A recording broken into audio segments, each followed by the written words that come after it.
weli ma maqasheen fanaanad Soomaaliyeed oo ka tirsanaa jirtay Hoballadii Waaberi in jacayl daran uu u qaaday boqor xukumi jiray waddan ka mid ah qaaradda Afrika. sanadku waa 1974 Muqdisho waxay martigelisay shirkii Midowga Afrika. waxaa markaa shirka iskugu imanayay madax tiro badan oo ka kala socota qaaradda Afrika. madaxdaas waxay iskugu jirtay boqorro, madaxweynayaal iyo madax kale oo ka socotay wadamada caalamka. dhammaantoodba waxay yimaadeen magaalada Muqdisho. laakiin shirkii marka uu gabagabo ku dhow yahay ayaa waxaa loo yeedhay fanaaniinta Hoballadii Waaberi oo ahaa markaa fanaaniinta ugu tilmaamsanaa ee dadku ay ku taameeyeen qaaradda Afrikana ay markaa ogeyd quwadda ay lahaayeen.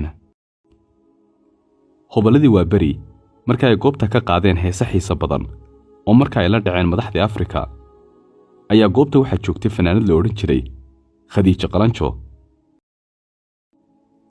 Khadiija Qalanjo waxay ahayd fanaanad lagu taami jiray quruxda, waxayna ahayd fanaanad aad u qurux badan oo dadku ay ka heli jireen.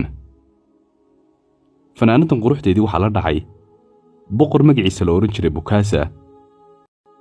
Bukaasa waxa uu ahaa nin axmaq ah oo dadkiisa badan ka xasuuqay, waxaana marka uu boqor ka ahaa bartamaha Afrika.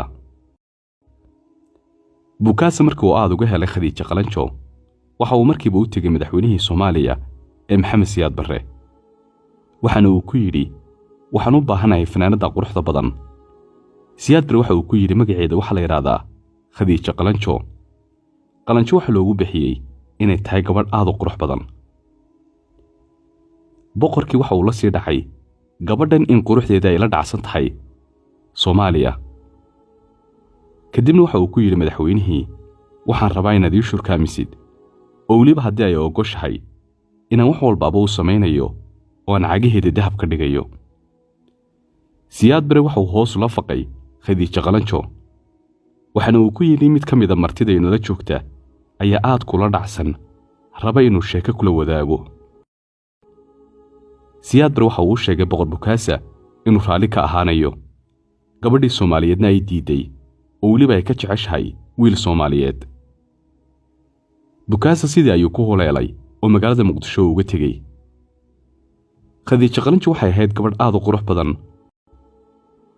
Khadiija Qalanjo sidii ayuu ku diiday boqorkii Bukaasa ee markaa xukumayay bartamaha Afrika. sida aad magaca ka dareemaysid, Khadiija Qalanjo waxay ahayd gabadh aad u qurux badan. quruxda waxay ku darsatay masraxa marka ay soo istaagto, qaabka jooggeeda iyo weliba heesta luuqda ay qaadayso markaa.